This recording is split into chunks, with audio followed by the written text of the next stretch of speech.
This is Let Your Voice Be Heard right here on WHCR 90.3 FM, the voice of Harlem. And it's time to talk gun laws.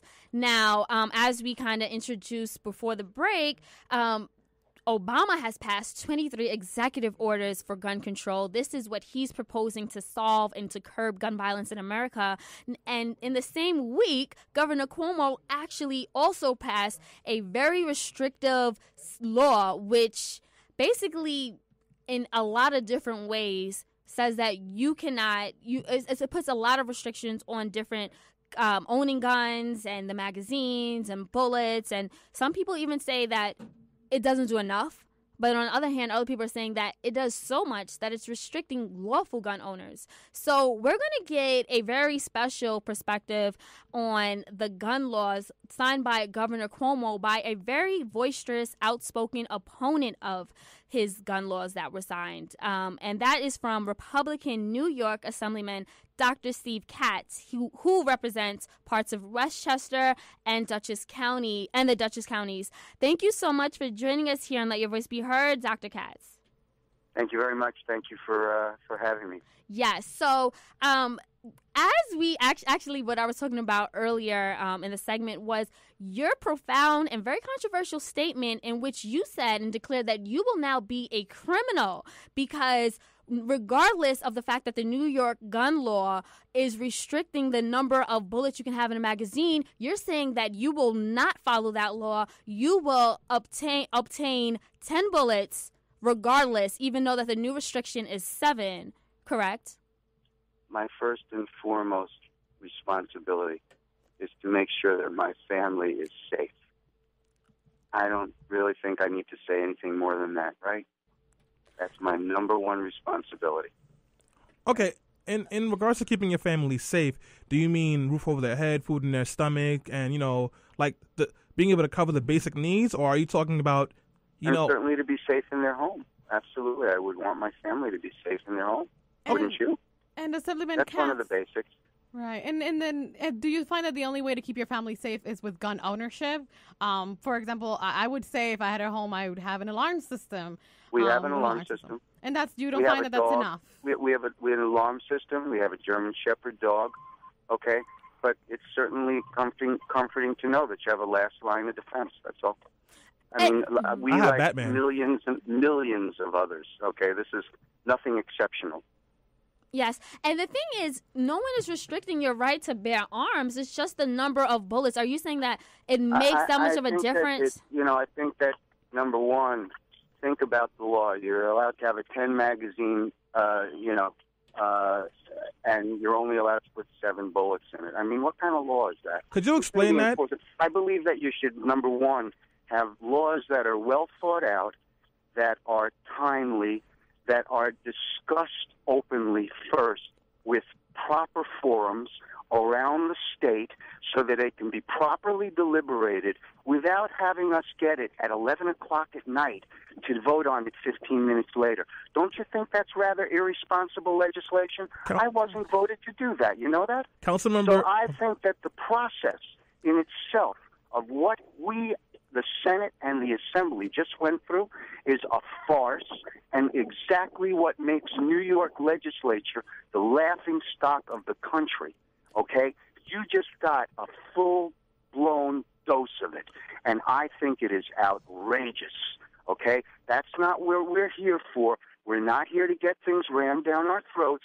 We're not here to do it for the political benefit of a presidential aspirant here, okay? We are here to deliberate, to do thoughtful legislation, which I'm more than happy to do at any time. But if you think that this came anywhere close to that, where the Senate was literally given 15 minutes to take a look at it and vote, do you think that in something as important as this is something that you can be proud of? That's a very strong argument. Those are some very strong words. You kind of caught me a little off guard about this. I was on the edge of the argument that this gun bill's law was rushed for a little bit more of public appearances, and that a lot of the things in there aren't necessarily going to do anything to curb gun violence. But you're giving us some new information. You guys got this bill at 11 p.m. Yes, At we 11 did. p.m. And you had 15 I'm minutes to vote on talking about this? The Democrats rash. as well. Well, who wrote the bill? Democrats as well.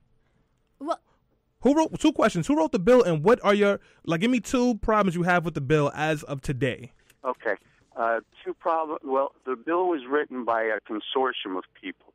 It was essentially written through the legal and research staff of Sheldon Silver's office, and it included numerous, not many though, a couple other assemblymen. This is on the assembly side. It's a joint bill. This was a union bill, they call it, where it is the same in the Senate as it is in the Assembly. And it was done.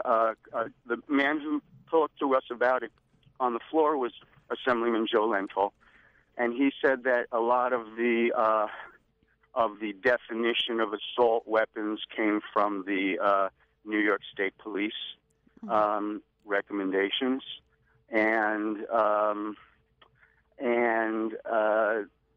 those guys were the primary writers of it. The problem with it was, number one, this was not an emergency. Okay, not an emergency by the definition of emergency, and I feel that the governor abused his power in calling this a letter of necessity. Right, and okay? But it was because all that does is, normal process would give us 3 days from the time we get the bill. Okay, is there a problem with anyone with that many more people are going to die in 3 days? That we can't properly deliberate, go back to our constituents maybe do some research into precedent into this. In other words, do what we are elected to do, which is to be responsible stewards of our laws and our economy, okay? Yeah. Which we were not allowed to do. That is outrageous. This was too important and far-reaching a bill that we should not hear from our constituents for and against. I'm not here to say, okay, that's it.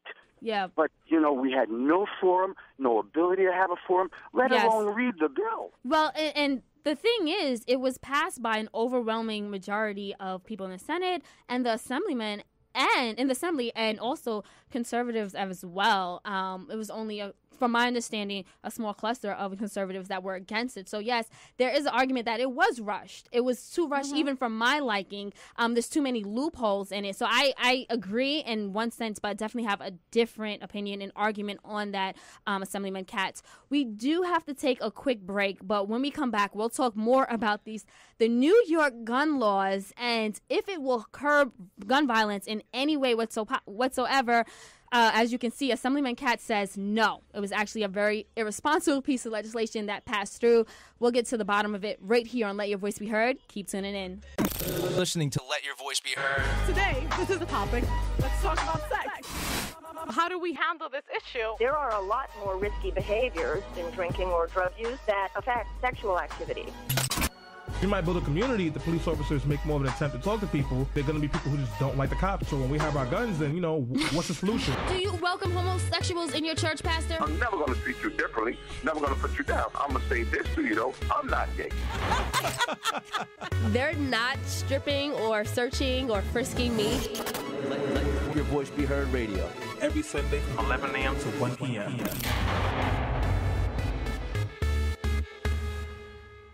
And we are back. This is Let Your Voice Be Heard on WHCR 90.3 FM. Little mixed up of the gestures. I tried to throw the throw sign to Patricia. Yeah. She took it as the go sign. And throw is not go. Yes, right? Throw is not go. And then I tried to jump into the conversation, too, because I want to be a part of the interruption. Oh, nobody loves you, Stan. Everyone loves me, except for everyone I know.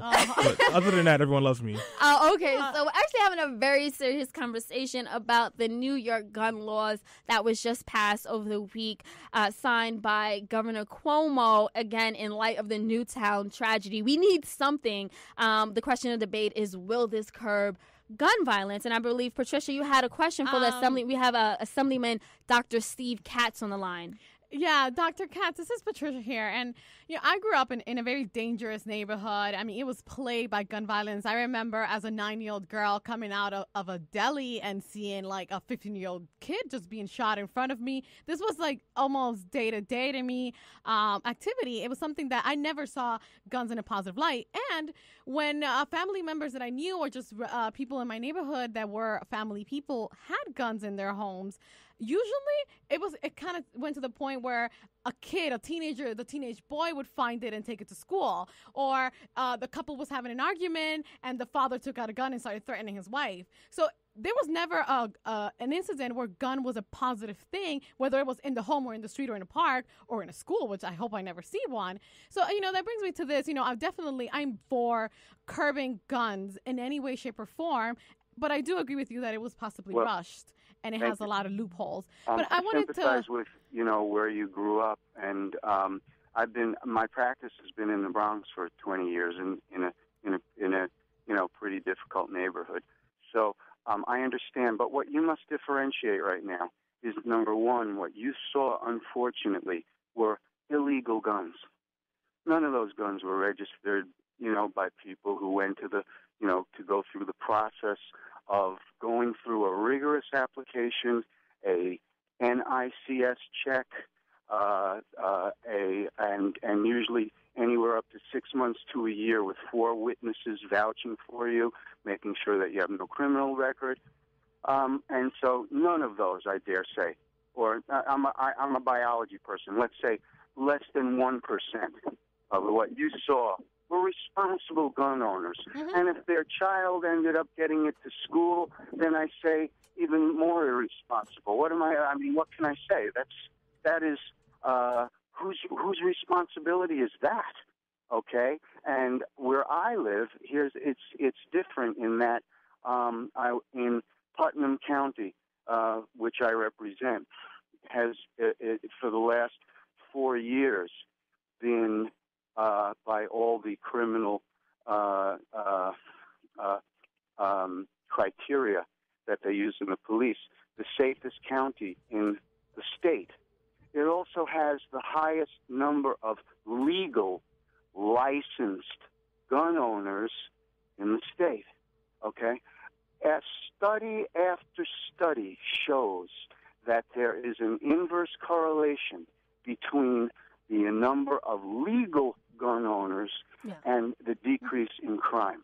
Right. Okay, that's number one. Number two, this bill does nothing to curb illegal gun use. Exactly. Nothing. That's true. And this is where I have to strive, because gun violence to me is people owning guns without being properly screened for it, and this is what bothers me. So I definitely do understand whether or not I would like to have a gun legally or illegally in my home. I do say, but is there any part of this bill that you actually agree with?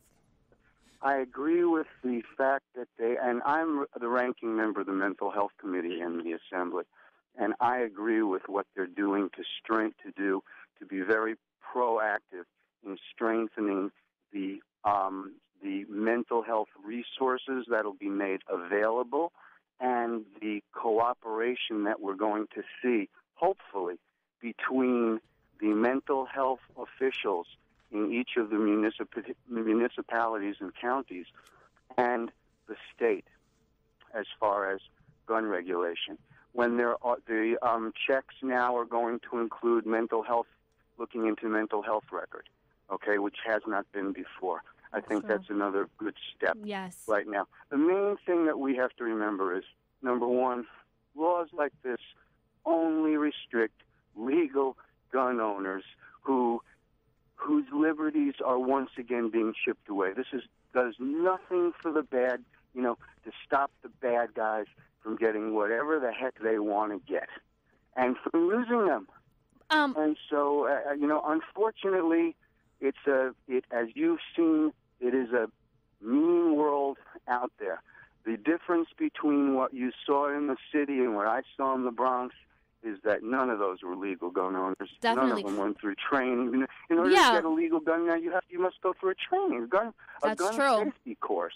But in Assemblyman Katz, I just want to talk on your point that legal guns versus illegal guns, because the last few massacres in recent years overwhelmingly have been because people that had access to guns because the guns were legally owned in a home, or they were legal gun owners themselves.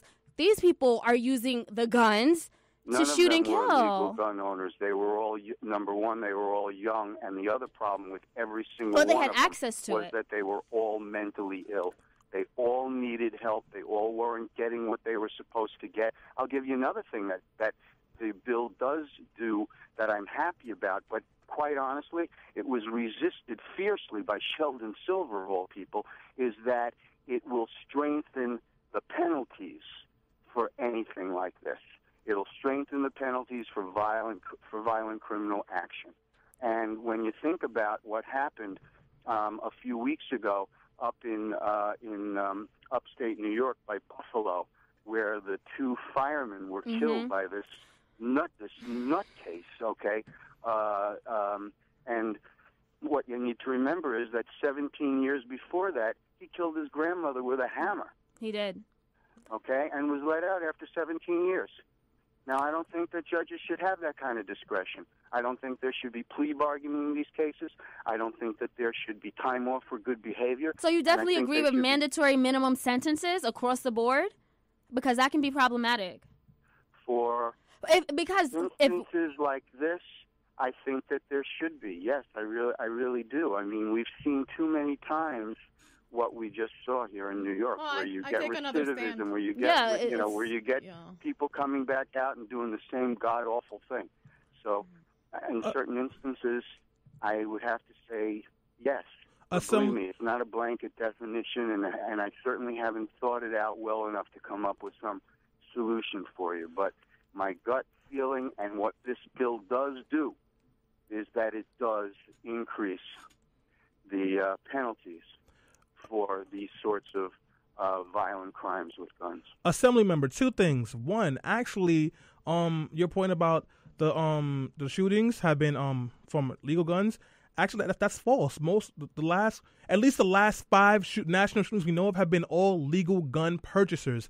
But I don't want to talk about that. I just want to clear. I think he mentioned about their mental stability. Their mental stability was fine, but it wasn't acknowledged when they were purchasing the guns. Exactly, which is what is a problem with screening. Yeah, but what I actually want to get to now is the point where the screening will include looking into any mental record. One of the strong points of the bill, with bipartisan support. Improvement. That's something that I applaud in the bill. That's definitely something I agree with as well. But what I want to know is give me 2 things in the bill that you absolutely don't think need to be there. That a police should be allowed to have his firearms in a no-gun zone, and I think that 10-round magazine should be allowed to have 10 rounds. Could you explain? I've never had a gun before, so I don't understand. For those of us who listen who don't know much about guns, could you explain what that means? That means what you're talking about is what's called a semi-automatic weapon, which until very recently was never considered an assault weapon. Assault weapons have been banned since 1994 and are only allowed to be used by the armed forces or the law enforcement agencies. And those are the kind that when you pull the trigger, it just keeps shooting, okay, till you unload the magazine. The magazine is that part of the rifle that holds the bullets until they're fired, okay? What we're talking about are semi-automatics, which are used by every hunter in America. And what happens with those is you shoot, the bullet is in the chamber, you pull the trigger, shoots the bullet, it ejects the cartridge and puts another bullet in, but then you have to pull the trigger again. Every time that you want to shoot, you have to pull the trigger. Oh, okay, I understand. And you can do that until you unload how many are in the magazine. So this would hurt, like, people who like to hunt and things like that, right? Well, it'll hurt people who like to hunt. And in Georgia, that woman who just a few weeks ago in Loganville, Georgia, was an intruder broke into her house. She and her 2 9-year-old twin sons had to go into a crawl space to hide from him. The guy found them, and luckily she had her husband's gun, which she had been trained to use. It was a 6-shooter. The first 2 missed. The next 4 hit the guy, and he ended up running out of the house and driving away. Okay, and that's a great story with an example of how having a gun and knowing how to use it can help. What about the people who have the guns and don't necessarily know how to use them? Aren't there stories as well where someone had a gun to defend themselves and were stripped of them? They are currently, under the current laws, before this week, were illegal gun owners, and that's a felony. Oh, wait, okay, that's what you are talking about. No, that's not my question. That's not my question. That differentiation. Dr. Katz. You can't get a gun law here in New York before you take a gun safety Dr. Katz. Pass it. I agree with you, but no, I think what Ellie was saying was people who own a gun legally but maybe do not know how to use it. Or haven't used it is there some ever provisions before. that you need to know how to use it correctly before you're allowed to own it? And what about the people who got that training, but then they've never had to use the gun before? So, yes, you've had the training, but, I got trained on how to fix computers, but I did it back in 2002. I don't know what's thinking about building computers anymore. Yeah, but you know what? By any standard, and that doesn't change in this law, if you legally have a license to have a gun, you have gone through the training for that, and that makes you licensed, period. I mean, a veterinarian can get their license, and once they get their license, they're veterinarians forever.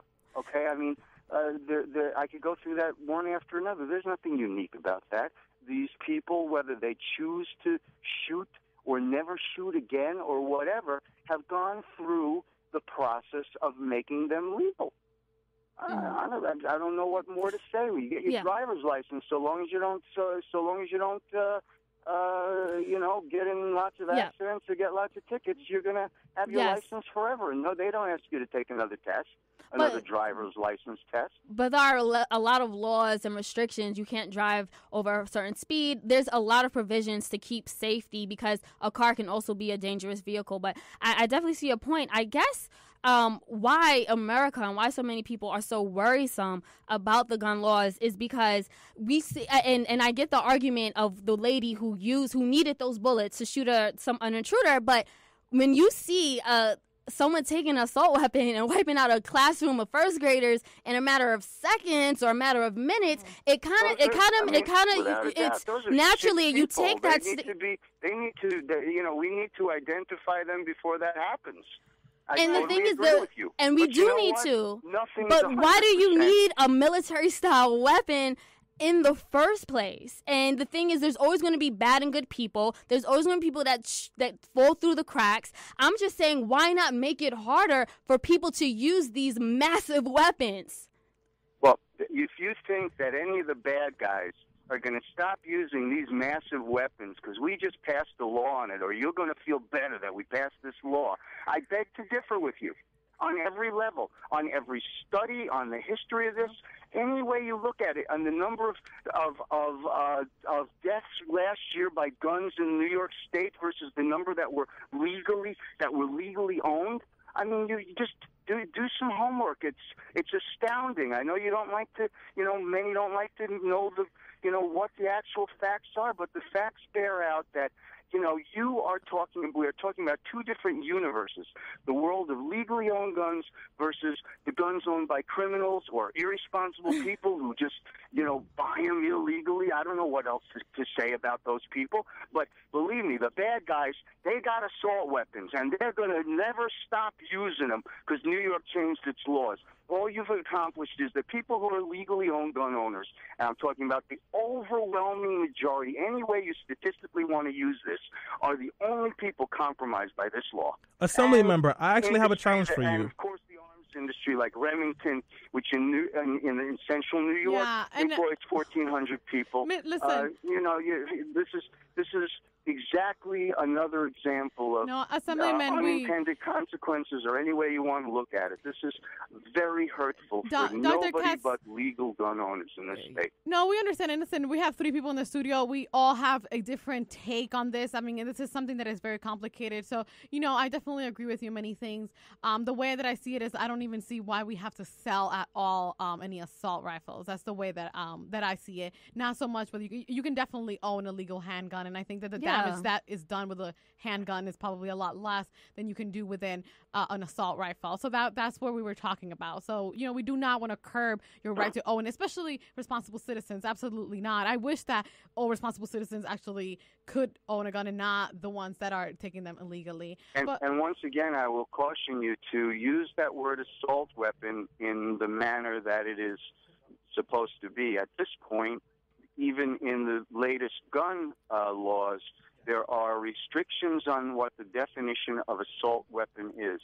Any semi-automatic weapon is not an assault weapon. Okay, and that is what is owned by 99% of the gun owners, sportsmen, protectors, users, skeet shooters, you name it, in the country. Okay, the assault weapon has to have certain things on it now to be considered an assault weapon. It has to have... Dr. Katz, not to cut you off, but we have to wrap up the segment. We actually have a caller on the line. We want to take him really quickly. I believe his name is Hayat from Queens. Did you have a question or a comment? Oh, yes. Good afternoon to you. Good afternoon. Host and to your guests. Yes. Assemblyman.